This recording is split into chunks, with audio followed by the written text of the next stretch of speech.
ఈ మధ్యకాలంలో భార్యాభర్తలు చిన్న చిన్న విషయాలకే గొడవ పడటం కామన్ అయిపోయింది. మన కథలోని ప్రియా, ఆనందుల పరిస్థితి కూడా అంతే. ఒకరోజు గొడవపడి ఇద్దరూ తమ తమ అమ్మల దగ్గరికి వెళ్లారు.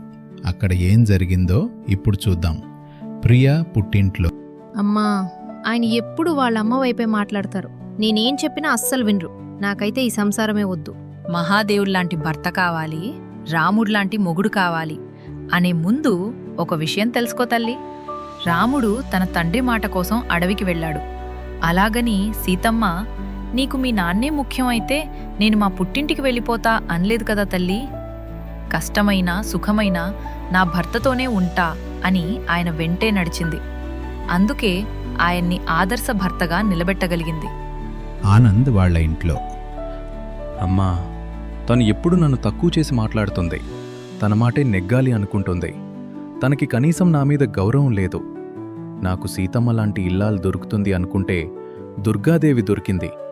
సీతమ్మ లాంటి భార్య కావాలని కోరుకుంటున్నావు, బానే ఉంది ఆనంద్. మరి నువ్వు రాముడ్లా ఆమె కోసం సమయాన్నిస్తున్నావా? సీతమ్మ అడవికి తోడుగా వస్తానంటే రాముడు వద్దనలేదు. తనతో పాటే తీసుకెళ్లాడు. ఆమెకు తన సమయాన్ని, తోడును బహుమతిగా ఇచ్చాడు.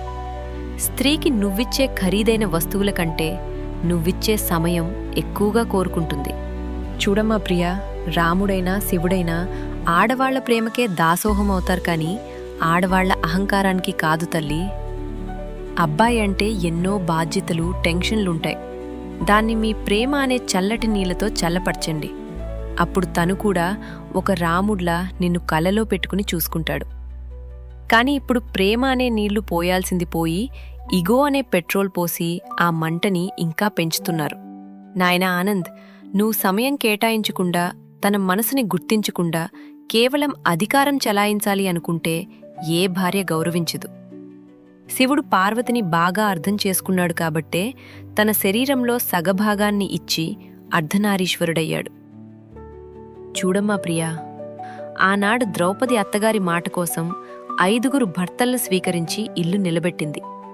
కాని ఇప్పుడు అత్తగారు 5 రోజులు ఇంట్లో ఉంటే చాలు, మొగుణ్ణి అన్ఫ్రెండ్ చేసి విడాకుల నోటీస్ పంపిస్తున్నారు. నువ్వు అహంకారం చూపించి ఆయన్ని నిందిస్తే ఆయన రాక్షసుడవ్వడం పెద్ద కష్టమేమీ కాదు. నీకు రాముడు కావాలంటే నువ్వు ముందు సీతవు కావాలి. చూడ్నాయనా ఆనంద్, తను సీత అవ్వాలంటే ముందు నువ్వు రాముడ్లా ఆమెకు రక్షణగా, తోడుగా నిలబడాలి. ఆమె చెప్పేది వినే ఓపిక నీకుండాలి. భార్య ఇచ్చే ప్రేమ, భర్త ఇచ్చే సమయం, ఇవే సంసారానికి 2 కళ్ళు.